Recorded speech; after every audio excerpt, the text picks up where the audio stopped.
Well, good day, all you denizens of cyberspace. Lonnie here from Heart of Oak. Glad to see you again.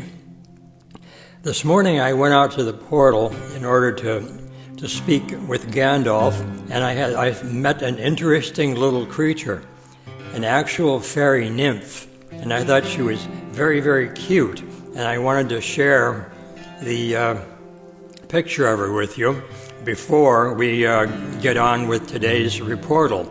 So as you can see, here is my new friend, the little nymph, who is actually another musician who will be helping us out here in the very near future.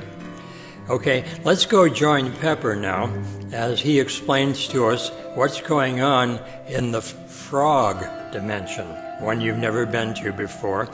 Yes, the gang is in the frog dimension, carrying out their usual duties of improving things for the members and citizens of that dimension.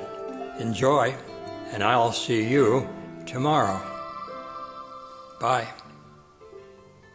We're here explaining the beginning of Story 13, Part 1. Our gang jumps to another dimension, the Phantasmagoria dimension. In this dimension live many, many, many frogs.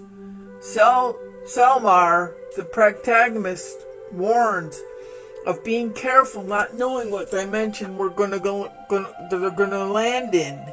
Fortunately, they land in the Phantasmagoria dimension, where trouble abounds for the frog. The river has overflowed, threatening their home. The frogs need help, so the gang saves their home in a great effort. And now for today's frog saying. We think too small, like the frogs at the bottom of his well. He thinks the sky is only as big as the top of his well. If he surfaced, he would have an entirely different view. Well, that's my story. That's the beginning of Story 13 for today. Talk to you later. In a world where magic and might coexisted, a group of 5 extraordinary individuals embarked on a quest that would take them beyond the realms of their imagination. Ragnar, the burly warrior; Selma, a seasoned wizard known for his wisdom; Gandalf, another accomplished wizard with a flair for the dramatic; and the enigmatic mages Yvonne and Marty. Each possessed unique talents that would soon be put to the test.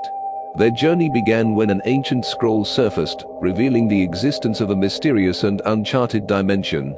This realm was said to be inhabited by none other than the most extraordinary creatures, the frogs of Phantasmagoria. These frogs were known throughout the multiverse for their unmatched wisdom, incredible magical abilities, and a penchant for singing.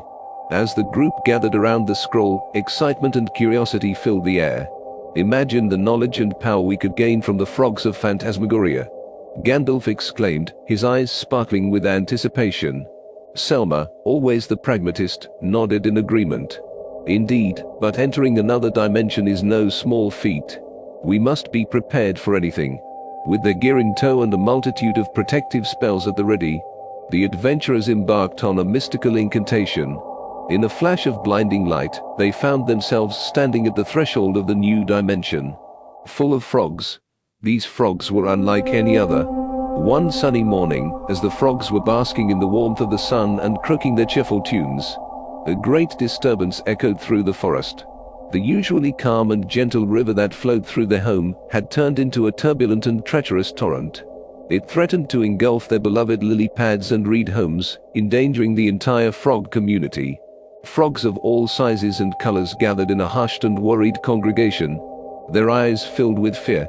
They knew not how to calm the raging river or save their homes. It was then that the wise elder frog, Hopscotch, stepped forward with a plan.